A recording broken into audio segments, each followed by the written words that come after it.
இன்றைக்கு நம்முடைய பிரசங்கத்தின் தலைப்பு, கர்த்தர் நம்முடைய இருதயத்தை பார்த்து நமது ஜெபங்களுக்கு பதில் கொடுக்கிறார். நம்முடைய இருதயம் கர்த்தர் வந்து வாசம் பண்ணுகிற இடம்.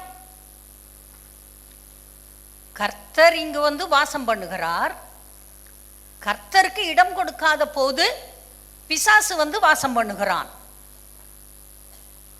நாம் தேவனுடைய ஆலயம் என்று பைபிள் சொல்லுகிறது.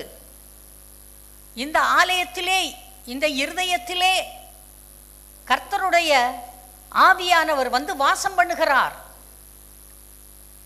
அதனால தான் கர்த்தர் சொல்லுகிறார், எல்லா காவலோடும் உன்னுடைய இருதயத்தை நீ காத்துக்கொள். காத்துக்கொள்ள வேண்டிய இடம் இருதயம். கர்த்தருடைய வார்த்தையை வைத்து வைக்கிற இடம் இருதயம். இருதயத்தில் தான் கர்த்தருடைய வார்த்தைகளை வைத்து வைக்க வேண்டும். மூளையில் இருக்கிறது நல்லது, புஸ்தகத்தில் இருக்கிறது நல்லது, இருதயத்தில் இருக்கிறதா அது ஒரு பெரிய பொக்கிஷம். அங்கே அந்த இருதயத்திலே வார்த்தையை வைத்து வைக்க வேண்டும். வேதம் சொல்லுகிறது, இங்கிருந்து தான் ஜீவ ஊற்று புறப்படும். ஜீவ ஊற்று. இந்த ஜீவ ஊற்றிலிருந்து தான் உங்களுக்கு வேண்டிய ஆவிக்குரிய ஆசீர்வாதம், ஆத்மாவிற்குரிய ஆசீர்வாதம், சரீரத்திற்குரிய ஆசீர்வாதம், குடும்ப ஆசீர்வாதம், பொருளாதார ஆசீர்வாதம், தொழில் ஆசீர்வாதம் எல்லாமே உங்கள் இருதயத்தில் இருந்துதான் புறப்படுகிறது. இந்த இருதயம் பாதுகாக்கப்பட வேண்டும். விலையேற பெற்ற பொக்கிஷம். இதில் கர்த்தரை, அவருடைய வார்த்தையை வைக்க வேண்டும். குப்பைகளை போட்டு நிரப்பக்கூடாது. இந்த உலகத்திலிருந்து எத்தனையோ காரியங்கள் மனிதனுடைய காது வழியாக உள்ளே போய்கொண்டே இருக்கிறது. அதை வைக்கிற இடம் இருதயம் இல்லை. இருதயத்திலே கர்த்தருடைய வார்த்தைகளை வைத்து, கர்த்தரை வைத்து, முற்போக்கான காரியங்களை வைத்து வாழ்க்கையிலே முன்னேற வேண்டும். எடுக்கலாம் 1 சாமுவேல் 1வது அதிகாரம். எப்பிராயிம் என்ற மலை தேசத்தில் எல்கானா என்ற ஒரு மனிதனை பற்றி இந்த முதல் அதிகாரத்தில் நாம் பார்க்கிறோம். இந்த மனிதனுக்கு 2 மனைவிகள். ஒருத்தி பெயர் அன்னாள், மற்றவளுடைய பெயர் பெனின்னாள். பெனின்னாளுக்கு பிள்ளைகள் இருந்தது, அன்னாளுக்கோ பிள்ளைகள் இல்லை. இந்த எல்கானா ஒவ்வொரு வருடமும் சீலோவில் இருக்கிற கர்த்தருடைய ஆலயத்திற்கு போவான். அங்கே கர்த்தரை பணிந்து கொள்ளுவான், கர்த்தருக்கு பலியிடுவான். அந்த காலத்தில் கர்த்தர் பலியிடுதலை வைத்திருந்தார். அங்கே போய் பலியிட்டு பிறகு அவன் தன்னுடைய உணவிலே தன்னுடைய பிள்ளைகளுக்கு, மனைவிகளுக்கு, மற்றவர்களுக்கு பங்கிட்டு கொடுப்பான். அவன் அன்னாளை அதிகமாக நேசித்தான். ஆகவே அவளுக்கு எப்போதும் 2 மடங்கு கொடுப்பான். அதை பார்த்தவுடன் இந்த பெண்ணினாளுக்கு ஒரே பொறாமை. அவள் இவளை மனம் மடிவாக்குவாள். இவளுக்கு பிள்ளை இல்லை என்பதை சுட்டி காட்டி இவளை மனம் வருத்தப்படுத்துவாள். அவள் சாப்பிடாமல் உட்கார்ந்து அழுது கொண்டு இருப்பாள். அப்போது இந்த எல்கானா சொல்லுவானாம், அண்ணாளே, ஏன் சாப்பிடாம இருக்க, ஏன் அழுகிற? 10 குமாரரை பார்க்கிலும் நான் உனக்கு பெரிதல்லவா? 10 மகன் உனக்கு இருந்தா எதையெல்லாம் செய்வானோ அதையெல்லாம் நான் ஒரு ஆள் உனக்கு செய்து விடுகிறேன். நான் உனக்கு போதும் என்று மனைவியை ஆறுதல் படுத்துவானாம். ஆறுதல் படுத்துகிற கணவன்களுக்காக நான் கர்த்தரை ஸ்தோத்தரிக்கிறேன். மனைவிகளை நேசிக்கிறவர்கள், அன்பு கூறுகிறவர்கள், அவர்களுக்கு வேண்டியதை கவனித்து செய்கிறவர்கள், அவர்கள் உண்மையிலேயே மிகவும் ஆசீர்வதிக்கப்பட்டவர்கள். அந்த மனைவிகளும் கொடுத்து வைத்தவர்கள். எதை கொடுத்து வைத்தார்கள்? தங்கள் இருதயத்தை கர்த்தருக்கு கொடுத்து வைத்தவர்கள். இப்படி அவள் அழுது கொண்டிருக்கிறாள். பிறகு அவள் ஒரு காரியம் செய்கிறாள். எழுந்து தேவனுடைய ஆலயத்திற்கு போகிறாள். அங்கே ஆலயத்திலே ஏலி, அன்றைக்கு இருந்த ஆசாரியன் இருக்கிறான். அவனுக்கு ஓப்னி பினகாஸ் என்று 2 மகன்கள். அவர்கள் ஆசாரியர்களாய் இருப்பதற்கு தகுதி இல்லாதவர்கள். இந்த ஏலி இருக்கிறான். இவள் ஆலயத்திலே போய் உட்கார்ந்து அழுகிறா. அழுது கர்த்தரிடத்திலே விண்ணப்பிக்கிறாள். 15வது வசனம் பார்க்கலாம். முதல் அதிகாரத்திலே அவள் அழுது ஜெபிக்கிறாள். அவளுடைய வாய் அசைகிறது, ஆனால் சத்தம் வெளியே வரவில்லை. அந்த ஏலி சொல்லுகிறார், எது வரைக்கும் குடித்திருப்பாய்? ஏன் குடிச்சிட்டு வந்து இங்கே ஆலயத்தில் உட்காந்து என்னமோ முணுமுணுன்னு என்னத்தையோ பேசிக்கிட்டு இருக்கையே, அந்த குடியை விடு என்று சொல்லுகிறான். அதற்கு அன்னாள் பிரதியுத்தரமாக, அப்படி அல்ல என் ஆண்டவனே, நான் மனக்லேசமுள்ள ஸ்திரீ. நான் திராட்சரசமாகிலும் மதுவாகிலும் குடிக்கவில்லை. நான் கர்த்தருடைய சந்நிதியில் என் இருதயத்தை ஊற்றிவிட்டேன். இதை சொல்கிறா பாருங்க. என்னை தப்பாக நினைக்காதீங்க, நான் அப்படியெல்லாம் பொல்லாதவள் அல்ல. மதுபானமோ திராட்சரசமோ குடிக்கவில்லை. நான் என் இருதயத்தை கர்த்தரிடத்திலே ஊற்றிவிட்டேன். என்னை பேலியாளின் மகளாக எண்ண வேண்டாம். ஏலி அவகிட்ட சொல்றாரு, சமாதானத்தோட போ. கர்த்தர் உன் விண்ணப்பத்தின்படி உனக்கு செய்வாராக. இந்த 18ஆம் வசனத்தில் கடைசி வரி சொல்லுகிறது, அப்புறம் அவள் துக்கமாய் இருக்கவில்லை. கர்த்தரிடத்திலே இருதயத்தை ஊற்றிய பிறகு அவள் துக்கமாய் இருக்கவில்லை. கர்த்தரிடத்திலே எல்லாவற்றையும் கொட்டி விட்டேன், அவர் பார்த்து கொள்வார். அவர் எனக்கு நல்ல காரியங்களை செய்வார், என்னை ஆசீர்வதிப்பார், அவர் எனக்கு பிள்ளைகளை கொடுப்பார். அவள் விசுவாசிக்கிறாள். அதற்கு பிறகு அவள் துக்கமாய் இருக்கவில்லை. கர்த்தரிடத்திலே இருதயத்தை ஊற்றி விட்டாள்.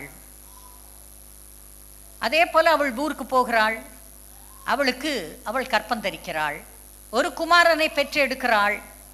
கர்த்தர்கிட்ட சொல்றா, ஆண்டவரே, நீர் எனக்கு ஒரு குமாரனை கொடுத்தால் உமக்கு ஊழியம் செய்வதற்காக அவனை உம்முடைய ஆலயத்திலே கொண்டு வந்து விடுவேன். அதே போல சின்ன சாமுவேலை அழைத்து கொண்டு வந்து ஏலி இடத்திலே சாட்சி சொல்லுகிறாள். ஐயா, இங்க வந்து இப்படி அழுது ஜெபம் பண்ணி இருதயத்தை ஊற்றினவள் நான் தான். கர்த்தர் எனக்கு ஒரு குமாரனை கொடுத்திருக்கிறார். இப்போது கர்த்தருக்கு ஊழியம் செய்வதற்காக அவனை கொண்டு வந்து விட்டுவிட்டேன். அதே போல அவன் அங்கே இருந்து ஊழியம் செய்கிறான். சின்ன பையன் ஏலி இருக்கிறாரு, ஓப்னி பினகாஸ் 2 பேர் ஏலியுடைய குமாரர்கள் இருக்கிறார்கள். அவர்கள் துன்மார்க்கமாய் வாழ்ந்தவர்கள். அவர்களுக்கு என்ன செய்ய போகிறார் என்பதை கர்த்தர் இந்த சின்ன பையனாகிய சாமுவேலை கூப்பிட்டு சொன்னார். என்ன ஒரு அருமையான ஒரு சாட்சியான அன்னாள் பார்த்தீங்களா? அவள் இருதயத்தை ஊற்றிவிட்டு பிறகு துக்கமுகமாய் இருக்கவில்லை.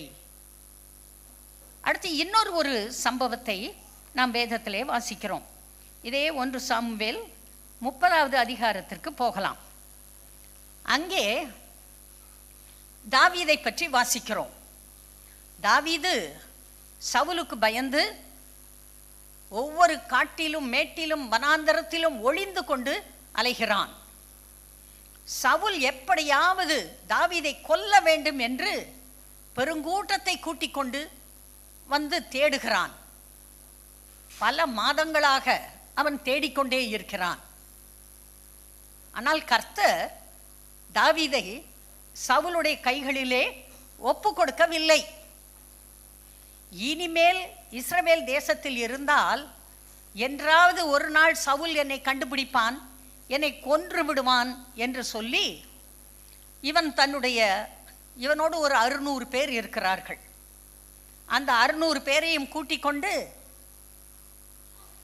இவன் தன்னுடைய தேசத்தை, சொந்த தேசமாகிய இஸ்ரவேல் தேசத்தை விட்டுவிட்டு பக்கத்தில் இருக்கிற பெலிஸ்தியர் தேசத்திற்கு போய் குடியேற விரும்புகிறான். அங்கே காத் என்ற பட்டணம், அங்கே ஆகீஸ் என்ற ராஜா இருக்கிறார். அவரிடத்திலே அவன் போகிறான். போய் எங்களை கர்த்தர் வழிநடத்துவது எப்படி என்பதை நான் அறிந்து கொள்ளும் வரை இந்த ஏதாவது ஒரு இடம் கொடுங்கள், அங்கே தங்குகிறோம் என்று கேட்கிறான். அதே போல சிக்லாகு என்ற ஒரு ஊரை அந்த ராஜா தாவீதுக்கு கொடுத்தான். தாவீதும் அவனோடு கூட இருந்தவர்களும் சிக்லாகிலே குடியிருக்கிறார்கள். ஒரு தடவை ஆகீஸ் ராஜா இவனை அழைத்து கொண்டு ஒரு யுத்தத்திற்கு போகிறான். 3 நாட்கள் கழித்த பிறகு இந்த 600 பேரும் தாவீதும் திரும்பி வருகிறார்கள். திரும்பி வந்து பார்த்தால் சிக்லாகு தீக்கிரையாக்கப்பட்டிருக்கிறது. ஒரு இடமும் அங்கே வீடும் இல்லை, பொருட்களும் இல்லை, ஒன்றும் இல்லை. எல்லாம் நெருப்பினால் சுடப்பட்டு கிடக்கிறது. அங்கே விட்டு போனவர்களுடைய மனைவிகள், பிள்ளைகள், பெற்றோர்கள் ஒருவரையும் காணவில்லை. 30வது அதிகாரத்தில் 4வது வசனம், அப்பொழுது தாவீதும் அவனோடு இருந்த ஜனங்களும் அழுகிறதற்கு தங்களில் பலனில்லாமல் போகும் மட்டும் சத்தமிட்டு அழுதார்கள். தாவீது அவனோடு இருந்த 600 பேரும் பலன் அற்று போகும் வரை சத்தமிட்டு அழுதார்கள். தாங்கல, ஐயோ என் மனைவியை காணா, என் பிள்ளைகளை காணா, நான் என்ன செய்ய, அழுகிறார்கள்.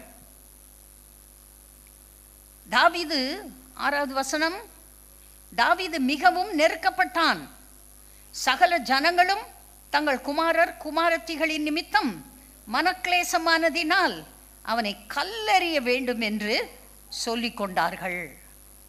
இத்தனை காலமாக அவர்களை போஷித்து, அவர்களை வழிநடத்தி காப்பாற்றி, அவர்களுக்கு நல்ல ஆலோசனைகளை கொடுத்து வழிநடத்தி கொண்டு வருகிறான் தாவீது.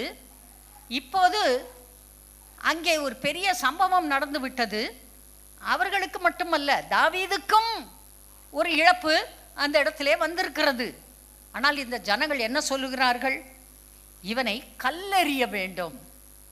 இந்த யூத தேசத்திலே கல்லெறிந்து கொல்வது என்பது நடைமுறையிலே இருந்த ஒரு பழக்கம்.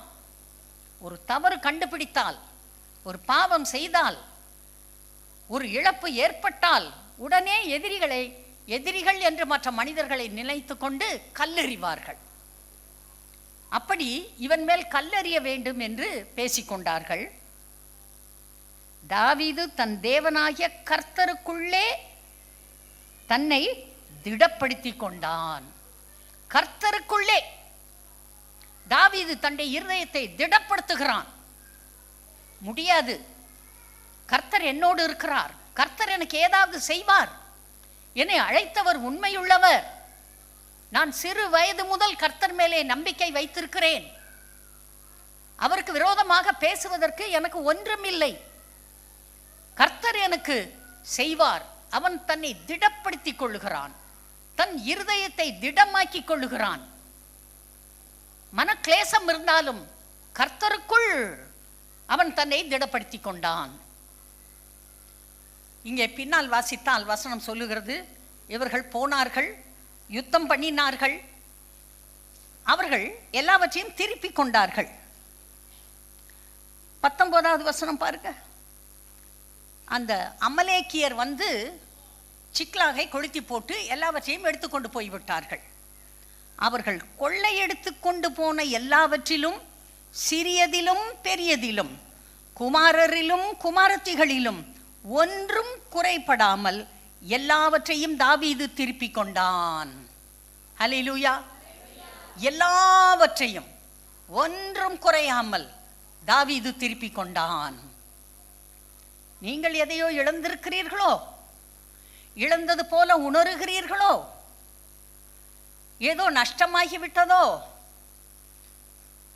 உங்களுடைய இருதயம் மிகவும் பாரத்தால் நிறைந்திருக்கிறதா? ஒன்று விடாமல் எல்லாவற்றையும் உங்களால் திருப்பிக் கொள்ள முடியும். பைபிள் சொல்லுகிறது, தாவீது எல்லாவற்றையும் திருப்பிக் கொண்டான், ஒன்று குறையாமல். எல்லாரும் சொல்லலாம், ஒன்று குறையாமல். ஒன்று குறையாமல் எல்லாவற்றையும் தாவீது திருப்பிக் கொண்டது போல நான் ஒன்றும் குறையாமல் எல்லாவற்றையும் திருப்பிக் கொள்வேன். உங்களுக்குள் இருக்கிற கர்த்தர் பெரியவர். அவர் எல்லாவற்றையும் திருப்பிக் கொள்ள உங்களுக்கு பலன் கொடுக்கிறவர். சொந்த குமாரன் என்றும் பாராமல் இயேசு கிறிஸ்துவையே உங்களுக்காக கொடுத்த தேவன் அவரோடு கூட மற்ற எல்லாவற்றையும் உங்களுக்கு அருளாதிருப்பது எப்படி? எல்லாவற்றையும் அருளுவார். ஒன்றும் குறையாமல் எல்லாவற்றையும் அருளாதிருப்பது எப்படி? அவர் எப்படி உங்களுக்கு செய்யாமல் இருப்பார்? அவர் உங்கள் மேல் அன்பு கூறுகிறவர், உங்களை நேசிக்கிறவர். அவருக்கு உங்களை ரொம்ப பிடிக்கும். உங்களை பிடித்தபடியால் தான் அவர் தன்னுடைய குமாரனை உங்களுக்காக கொடுத்தார். அதனால அவரோடு கூட எல்லாவற்றையும் அருளுகிறவர். கர்த்தர் வேண்டாம், இயேசு வேண்டாம், அவருடைய வார்த்தை வேண்டாம், ஆனால் மற்ற ஆசீர்வாதங்கள் எல்லாம் வேணும் அப்படி கேட்டால் அதுக்கு கேரண்டி இல்லை. கர்த்தர் சொல்றாரு, அவரோடு கூட சேர்ந்து இது எல்லாம் உங்களுக்கு கிடைக்கும். இதுதான் இந்த கடையில் சேலை வாங்க போகிற மாதிரி, ஒன்று வாங்கினால் ஒன்று இலவசம். இப்போ எல்லாம் சொல்கிறாங்க ஒன்று வாங்கினால் 2 இலவசம். ஒருத்தன் கடையில் போய் கேட்குறான், எனக்கு அந்த ஒன்று வேண்டாம், அந்த 2வது சொன்னீங்கள்ல அதை மட்டும் கொடுங்க, அந்த இலவசத்தை மட்டும் கொடுங்க, இது நான் வாங்க வேண்டாம், இலவசத்தை மட்டும் வாங்கிக்கிறேன். கடைக்காரர் என்னமோ ஒன்றும் தெரியாதவர் போல, கர்த்தருக்கு ஒன்றும் தெரியாது போல. இயேசுநாதர் வேண்டாம், ஆனால் அவர் கொடுக்குற அந்த ஆசீர்வாதங்கள் எல்லாம் எனக்கு வேணும். அப்படி கேட்டால் அதற்கு ஆண்டவர் ஆயத்தமாக இல்லை. அவர் சொல்றாரு, அவரோடு கூட சேர்ந்து எல்லாவற்றையும் நமக்கு தேவன் கொடுக்கிறார். இவன் கர்த்தருக்குள் தன்னை திடப்படுத்தி கொண்டான். கர்த்தர் எல்லாவற்றையும் இவன் திருப்பிக் கொள்ளுவதற்கு உதவி செய்தார். இந்த அன்னாள் அழுதாள், தாவீது சத்தமிட்டு அழுதான். சில நேரத்தில் நமக்கு அழுகிற மாதிரி சூழ்நிலைகள் இருக்கிறது. என்ன செய்யணும்? அழுதுக்க வேண்டியதான். அதுக்கெல்லாம் கர்த்தர் ஒன்றும் சொல்ல மாட்டார். ஒரு நாள் அழுகணுமா அழுங்க. சில காரியங்கள்லாம் 10 நாள் அழுதா கூட தீராது. சரி, 10 நாள் அழுங்க. ஆனால் அதற்கு பிறகு கர்த்தருக்குள்ளே நீங்கள் உங்களை திடப்படுத்த வேண்டும். உறுதியான இருதயம் உங்களுக்கு வர வேண்டும். கர்த்தருடைய வார்த்தையின் மேலே உங்கள் கண்களை நீங்கள் வைக்க வேண்டும். இயேசு கல்வாரி சிலுவையிலே செய்து முடித்தவற்றை அதை நீங்கள் நோக்கி பார்க்க வேண்டும். என் சார்பிலே எனக்காக என் ஆண்டவர் இதையெல்லாம் செய்து முடித்திருக்கிறார், எனவே நான் இதையெல்லாம் சுமக்க வேண்டிய அவசியம் இல்லை என்று நீங்கள் பேச வேண்டும். இந்த இருதயம், இந்த ஆத்துமா, இந்த ஆவி மனிதன், உள்ளான மனிதன், அவன் பலவானாயிருக்கிறான். புறம்பான மனிதனை விட உள்ளான மனிதன் 1000 மடங்கு பலவான். இதை அடிக்கடி விகில்ஸ்வர்த் என்கிற ஒரு தேவ மனிதன் சொல்லிக்கொண்டே இருப்பாராம். நாமும் அப்படி சொல்லுவதற்கு பழக வேண்டும். சொல்லலாம், என்னுடைய புறம்பான மனிதனை விட உள்ளான மனிதன் 1000 மடங்கு பலவான். கர்த்தர் நம்மை அப்படிதான் வைத்திருக்கிறார். கர்த்தர் சொல்றாரு, என்னை ஏத்துக்கோ, என்னுடைய வார்த்தைகளை ஏற்றுக்கொள், நீ பலப்படுவாய். நாம் பலப்படுவதற்கு வேறு வழி இல்லை. கர்த்தருடைய வார்த்தையால், அவருடைய ஆவியினால் உங்களுடைய இருதயம் ஸ்திரப்பட வேண்டும். போஜனத்தினால் அல்ல. பைபிள் தான் சொல்லுது,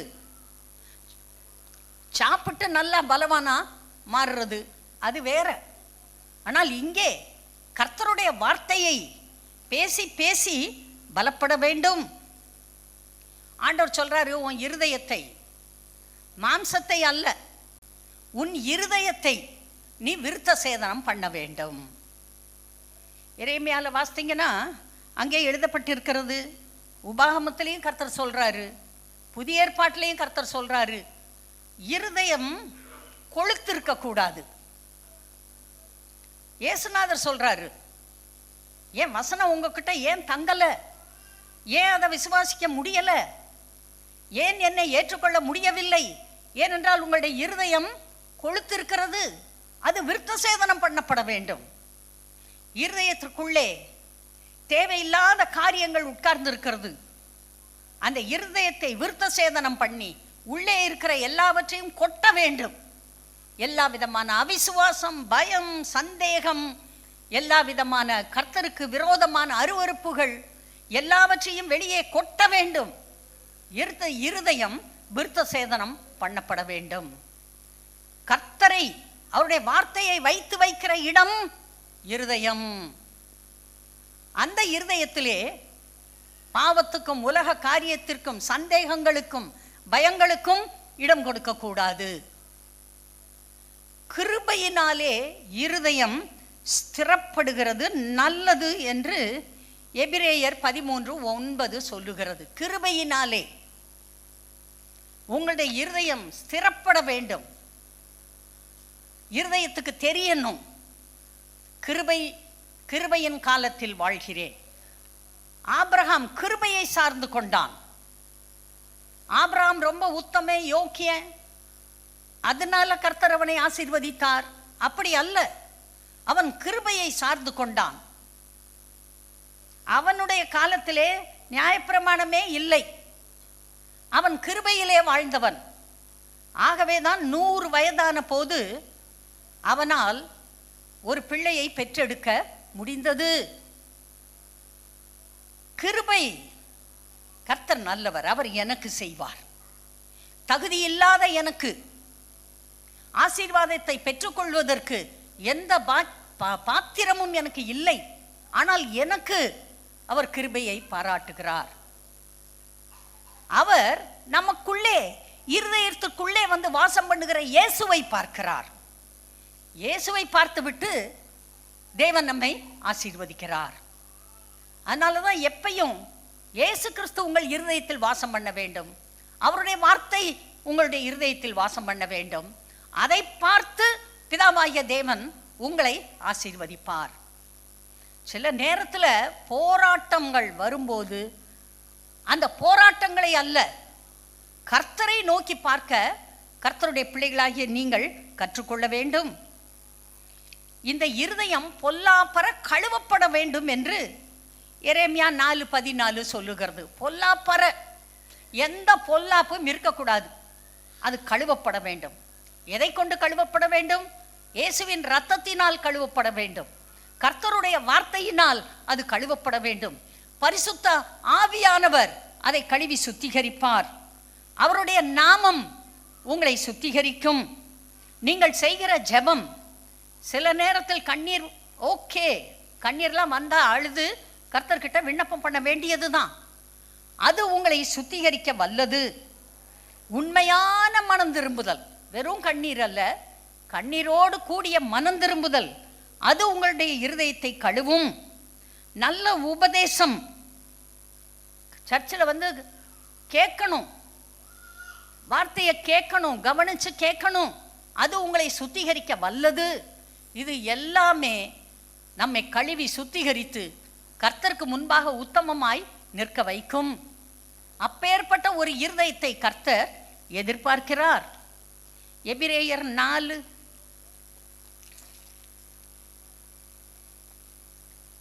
ஒரு 2 வாரத்துக்கு முன்பாக இஸ்ரவேல் ஜனங்கள் எப்படியெல்லாம் கர்த்தருக்கு விரோதமாக பாவம் செய்தார்கள் என்று நாம் படித்தோம். முறுமுறுத்தார்கள், அவிசுவாசம் இருந்தது, அவர்கள் கர்த்தரை விசுவாசிக்கவே இல்லை. அவர்கள் கர்த்தர் தங்களுக்கு செய்த எல்லா பெரிய காரியங்களையும் மறந்து போனார்கள். அவர்கள் தங்கள் இருதயத்திலே எகிப்திற்கு திரும்பி போய்விட்டார்கள். தங்களுக்கு வேறு தலைவர்களை ஏற்படுத்தி கொண்டு நாம் அங்கே போகலாம் என்று பேசினார்கள். இப்படி அநேக காரியங்களை தவறாக பேசி பேசி செய்து செய்து 40 வருட வனாந்தர யாத்திரையிலே அவர்கள் 20 வயதுக்கு மேற்பட்ட அத்தனை பேர்களும் செத்து போனார்கள். எங்களுடைய பிள்ளைகள் போய் சேர மாட்டார்கள் என்று சொன்னார்களே, அந்த பிள்ளைகள் கானானுக்குள்ளே போனார்கள். இங்கே 4வது அதிகாரம் முதல்ல இருந்து வாசிக்கிறேன். ஆனபடியினாலே அவருடைய இளைப்பாறுதலில் பிரவேசிப்பதற்கு ஏதுவான வாக்குத்தத்தம் நமக்கு உண்டாயிருக்க உங்களில் ஒருவனும் அதை அடையாமல் பின்வாங்கி போனவனாக காணப்படாதபடிக்கு பயந்திருக்க கடவோம். கர்த்தர் சொல்றாரு, உனக்கு இளைப்பாறுதல் தருவேன். இளைப்பாறுதல்னா ரெஸ்ட். ரெஸ்ட் என்றால் உங்களுடைய ஜெபத்திற்கு பதில் வருவது. அன்னாள் ஆலயத்திற்கு வரும்போது ரெஸ்ட்லெஸ்ஸா வந்தா. அவளுக்கு இளைப்பாறுதல் இல்லை, அவளுக்கு பதில் இல்லை, அவளுக்கு பிள்ளை இல்லை. அவள் கண்ணீரோடு வருகிறாள். ஆனால் இருதயத்தை ஊற்றிவிட்டு அதற்கு பிறகு அவள் துக்க முகமாய் இருக்கவில்லை. அவள் முகத்தை பார்க்கிறப்ப கர்த்தருடைய பிரகாசம் இருக்கிறது. அவள் துக்கமாய் இருக்கவில்லை. தாவீது சிக்லாகுக்காக அழுகிறான், சத்தமிட்டு அழுகிறான், பெலன் அற்று போகும் வரைக்கும் அழுகிறான். ஆனால் அதற்கு பிறகு அவன் கர்த்தரை தேடுகிறான். ஒன்று விடாமல் எல்லாவற்றையும் அவன் திருப்பிக் கொண்டான். அன்பானவர்களே, உங்கள் இருதயம் ஸ்திரப்படட்டும், கர்த்தருடைய வார்த்தையால் ஸ்திரப்படட்டும். அவரை விசுவாசிக்க கற்றுக்கொள்ளுங்கள். பின்வாங்கி போனவனாக காணப்படாதபடிக்கு நாம் பயந்திருக்க கடவோம். ஏனெனில் சுவிசேஷம் அவர்களுக்கு அறிவிக்கப்பட்டது போல நமக்கும் அறிவிக்கப்பட்டது. கேட்டவர்கள் விசுவாசம் இல்லாமல் கேட்டபடியினால் அவர்கள் கேட்ட வசனம் அவர்களுக்கு பிரயோஜனப்படவில்லை. விசுவாசித்தவர்களாகிய நாமோ அந்த இளைப்பாறுதலில் பிரவேசிக்கிறோம். வனாந்தரத்திலே அவர்கள் விசுவாசிக்கவில்லை, இழந்து போனார்கள். கானானை இழந்து போனார்கள். 20 வயதுக்கு மேற்பட்டவர்கள் கானான் வாழ்க்கையை, பாலும் தேனும் ஓடுகிற வாழ்க்கையை, நலமும் விசாலமுமான வாழ்க்கையை, கர்த்தருடைய கண்கள் அந்த தேசத்தின் மேல் எப்போதும் இருக்கும் என்று கர்த்தர் சொல்லி இருக்கிறார். அது வானத்து மழை தண்ணீரை குடிக்கும் தேசம். அது நல்ல தேசம். அது அத்திப்பழங்களும் மாதளம் பழங்களும் திராட்சை பழங்களும் நிறைந்த தேசம். அது அரணிப்பான தேசம்.